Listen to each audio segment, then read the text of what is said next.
اکبر. دیکھو جو محلے میں جھاڑو لگا رہا ہے, جو مزدور گڑھے کھود رہے ہیں, میں سمجھتا ہوں زکوٰۃ کے مستحق تو یہی لوگ ہوتے ہیں. وہ جھاڑو جبھی تو لگا رہا ہے کہ غریب ہے, غریب نہ ہوتا تو جھاڑو کیوں لگا رہا ہوتا. عیسائی کو زکوٰۃ نہیں دے سکتے, ویسے صدقہ دے سکتے ہیں عیسائی کو.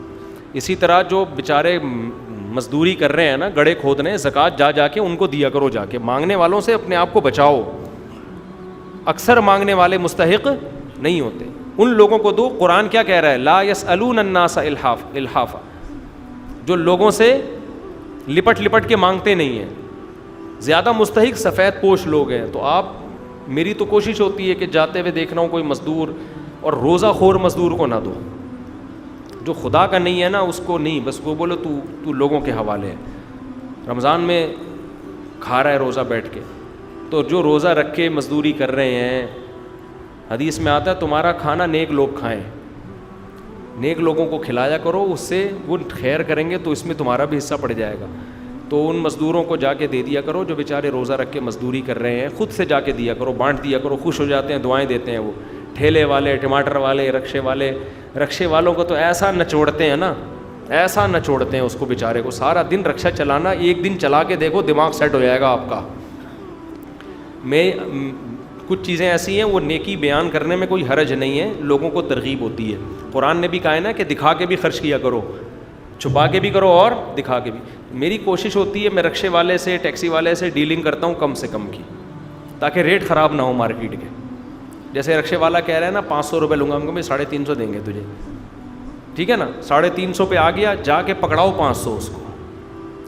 آپ کے پیسوں کے مستحق یہ لوگ ہیں جو کم از کم محنت کرتا ہوا نظر تو آ رہا ہے نا. یہ بیکاری کیا کر رہے ہیں, یہ قوم کو کیا دے رہے ہیں.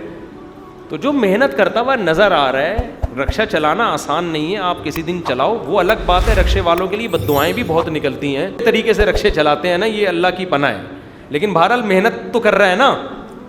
تو ایسے لوگوں کو دیا کرو. رکشے چلا رہے ہیں, مزدوری کر رہے ہیں, کنواں کھود رہا ہے, گڑھا کھود رہا ہے, پلستر کا کام کر رہا ہے, عمارت بنا رہا ہے, تو چپکے سے جا کے زکاتیں بانٹ کے آ جایا کرو. ہاں ان میں کسی کے بارے میں پتہ چل جائے کہ یہ پیسے والا ہے, پھر نہ دو ان کو. تو اتنی تحقیق کافی ہے. اب ہم کسی کے گھر میں تو نہیں گھس سکتے نا, ایک اندازہ ہو جاتا ہے کہ یہ واقعی یہ بیچارہ جو مزدوری کوئلے کی کان میں بلوچستان میں مزدور گھسے ہوئے ہوتے ہیں. آسان کام ہے یار, کوئلے کی کان میں کوئی مالدار گھس کے کرے گا کام؟ یہ علامت ہوتی ہے کہ یہ کیا ہے, مستحق ہے. تو ایسے مستحقین کو زکاتیں پہنچایا کریں. آخری سوال, میرا مسجد میں پیسے دینے کا ارادہ ہے, مگر ایک دوست انتہائی غریب ہے, اپنے بچے کی شادی کے لیے پیسے نہیں ہیں, نہ کوئی کمائی کا ذریعہ, تو میں کیا پیسے مسجد میں لگاؤں, پھر ضرورت ان کو صدقہ کر دوں؟ اگر کوئی ایسا اسپیسیفک بندہ ہے, آپ کا دوست ہے, تو اس کو دے دیں, بیچارے کی بچے کی شادی ہو جائے گی یار. جب اس کی ضرورت پوری, اگلی دفعہ پھر مسجد میں ڈال دینا. سمجھ رہے ہو, وہ تو ایک وقتی ضرورت سامنے آ گئی نا. دیکھو لڑکوں کی شادیوں پہ بھی ان کے ساتھ مدد کیا کرو. جو بیچارہ شادی کر رہا ہے نا, پیسے نہیں ہیں, اس کو دے دیا کرو پیسے, پوچھ لیا کرو. لوگ اس کو ضرورت ہی نہیں سمجھتے شادی کو, کہتے ہیں ابے شادی کے لیے پیسے مانگ رہے ہیں. روٹی کے لیے تو لوگ سمجھتے ہیں کہ پیسے دینے چاہیے, شادی کے لیے کہتے نہیں دینے چاہیے.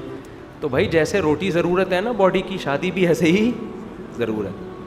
تو کوئی شادی کر رہا ہے لیکن تحقیق کر لو, عیاشی نہ کر رہا ہو. پتہ چلا شادی میں لاکھوں لوگوں کو بکرے کھلا رہا ہے بلا کے. غریب آدمی بعض دفعہ رشتہ نہیں مل رہا ہوتا, مہر کا رشتہ نہیں, مہر نہیں کوئی بیچارے کے پاس ہوتا, تو پھر اس کو پیسے دے دیا کرو, یار تو مہر دے, تو رشتہ دے تاکہ تیرا نہ ٹوٹے. تو اس سے شادی کرایا کرو. علماء نے لکھا ہے کہ 3 آدمیوں کی مدد اللہ نے اپنے ذمے لی ہے. ان میں ایک وہ جو نکاح کرنا چاہتا ہو. تو علماء نے لکھا ہے کہ شادی جو کرنا چاہتا ہے اس کی مدد کس کے ذمے ہے؟ اللہ کے.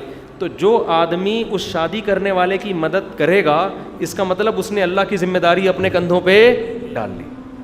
تو اللہ کا کام کر رہا ہے نا وہ. اللہ کو کہے, اللہ جیسے قرآن حفظ جو کرتا ہے نا, تو اللہ نے قرآن حفظ کرنے کا ذمہ لیا ہے, تو حافظ اس ذمے کو اپنے کندھوں پہ ڈال لیتا ہے. تو یہ اتنا مبارک کام ہے. کوئی شادی کر رہا ہو اس کی مدد کیا کرو. لبرل انٹیاں جو ہماری ہے نا, وہ شادی کو ختم کرنا چاہ رہی ہیں معاشرے میں, تو آپ پیسوں کے ذریعے بھی نکاح کو فروغ دو. چاہے غریب لڑکیوں کی مدد کرو, ان کو شادی میں مشکلات پیش آ رہی ہیں. کوئی غریب باپ ہے اپنے بیٹے کی شادی کرنا چاہتا ہے, پیسوں سے مدد کرو. تو اس سے آپ بھی اس خوشخبری میں, آپ بھی اس حدیث کے مطابق اس فضیلت کے مستحق بن جاؤ گے جو نبی صلی اللہ علیہ وسلم نے بیان کیا.